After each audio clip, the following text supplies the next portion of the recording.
خواهد خورد به مراتب بیشتر است از اونچه که ایران ممکنه صدمه بخوره. صدمه آمریکا اگر ورود در این میدان بشه، ورود نظامی در این میدان بکنه، صدمه جبران ناپذیری خواهد بود بدون تردید. من به ملت عزیزمون عرض میکنم همین آیه شریفه رو همیشه در نظر داشته باشید.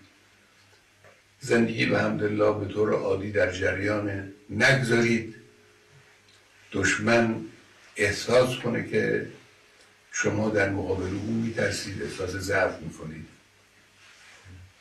اگر دشمن احساس کنه که شما از او میترسید، دیگه شما رو، گریبان شما رو رها نخواهد کرد. همین رفتاری که تا امروز داشتید، این رفتار رو با قوت ادامه بدید.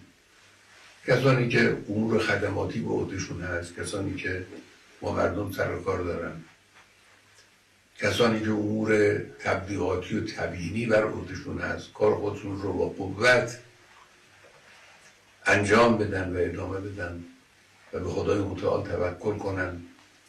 و من نصر الله من عند الله العزیز الحکیم. و خدای متعال ملت ایران رو و حقیقت رو و حق رو به طور قطع و یقین پیروز خواهد کرد انشاءالله.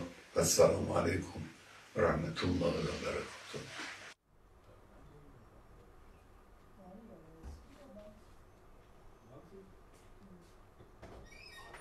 ईरानी supreme leader Ayatollah Ali Khamenei का ईरानी कौम से खिताब। उन्होंने